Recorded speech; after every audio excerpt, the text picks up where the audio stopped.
Hi, friends. It's me again. We've been reading To Kill the Dragon, Lake of Dragons, Book 1.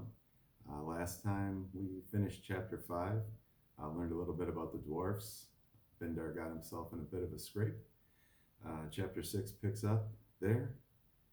This is called The Sacred Pine. No words were spoken as the three dwarfs solemnly marched back through the city. The entire episode from the fairyweed field to the courtyard was almost humorous right up until the cold end. Bindar glanced over at Larval. The way the stout Solita met his gaze was at once saddening, uplifting. Most of his kin wouldn't make eye contact with him as he trudged along, shackled and guarded, with moments of his life dancing by like scenes on the stage of his mind. He found it difficult to damn them and blame them the way he normally would. He was a scrubby waste of space. He always knew that somewhere deep in the back of his conscience. Somehow just then it was brighter and louder, screaming and flashing like a night sky hosting a furious storm. He had spent his life trying to be worse than what they thought of him. He kept his eyes locked on Larval's for a good long while.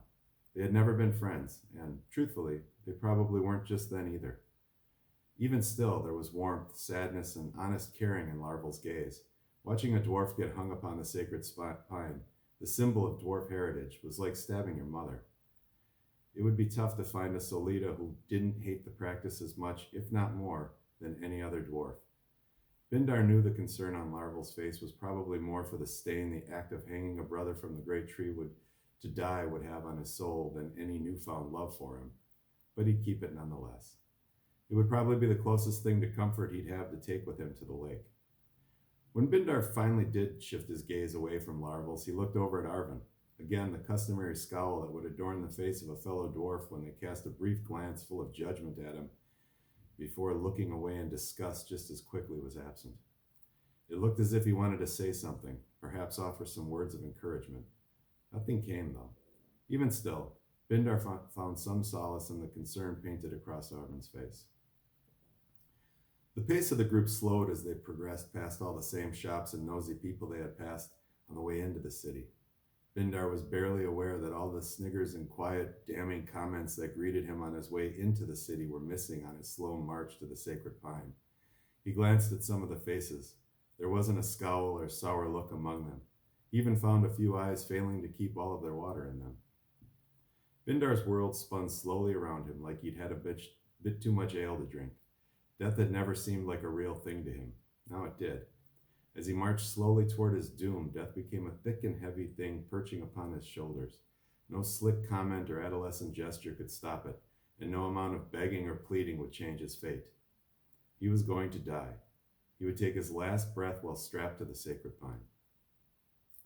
Bindar finally found his voice as the gates of the city came into view. "You could just let me go, Larval."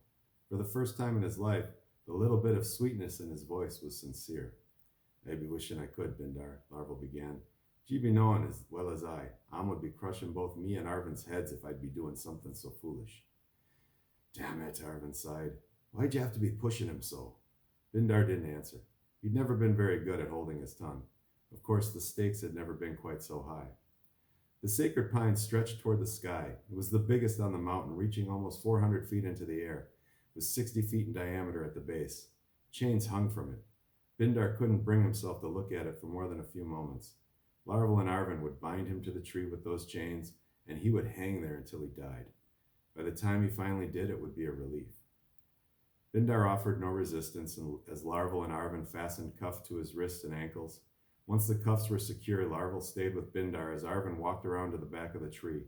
A few moments later, Bindar's arms began to rise, and he was slowly pulled against the tree. The gears of the spindle on the opposite side clicked loudly. Before long, Bindar was rising off the ground. He let out a little squeak as the chains pulled his arms and legs apart, as if they would wrap him around the tree. His chest, stomach, and groin burned in response to the force cranking at his limbs. All of his joints felt ready to pop. "That be far enough," Larval yelled to Arvin, the strength gone from his voice. A tear trickled down his stony face as his eyes met Bindar's. "That be far enough. Kellan be with you, Bindar. May he be speeding you home." By this time, a large crowd, made up mostly of innkeepers and shop owners, had gathered around the tree. Never in his life had so many shown up to be part of something that had anything to do with him. His already wet cheeks received a fresh coating of tears as his emotions poured from them.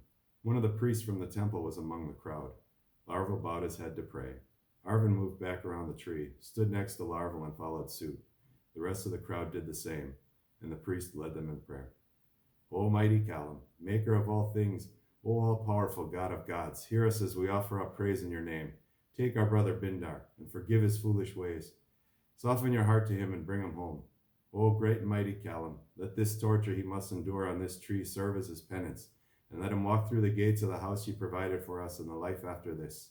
In your name we pray. Tell us. When the priest had finished the prayer, he remained with his head bowed.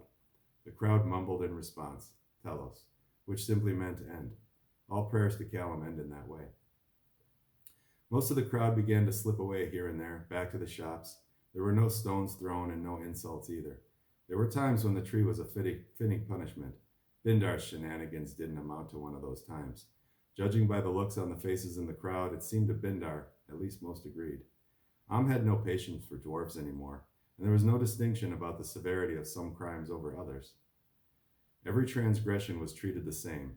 There were no real fair trials either. Dwarves were oftentimes locked up due to false accusers. It kept most dwarves doing their best to remain on the straight and narrow. Bindar wished he was more like most dwarves. By nightfall, Bindar's head had fallen far enough that his chin rested on his chest.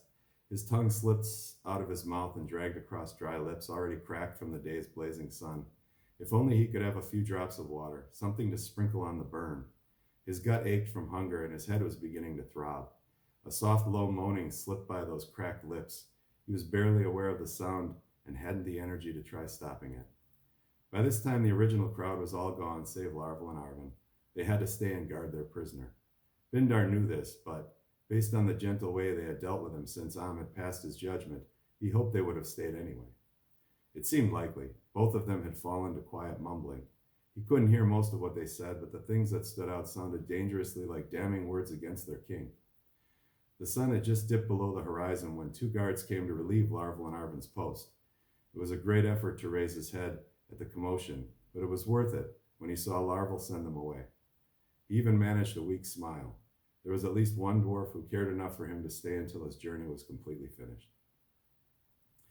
Bindar's chin had nearly fallen back to his chest when an even greater commotion grabbed his attention. Doentot charged through the gates with a canteen of water. He raced straight past Larval and Arvin and up to the sacred pine.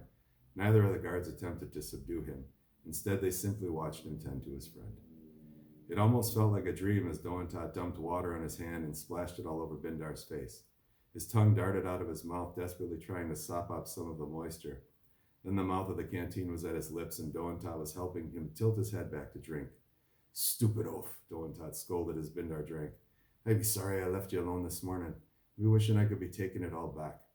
Bindar continued to drink as Doentot rubbed his head with his free hand. As focused as he was at getting the cool water into his belly, Bindar was acutely aware what a big risk his old friend was taking. If any dwarf had a mind to rat Doentot out to his old housemate would be strung up to it as soon as Bindar's carcass was taken down. Thanks, me friend. Bindar did his best to smile through the pain as he whispered all rough and gravelly, but you shouldn't be risking your own hide for the sake of mine. Your crimes aren't on account of ye, and you shouldn't be paying for them. Doentot's eyes welled up.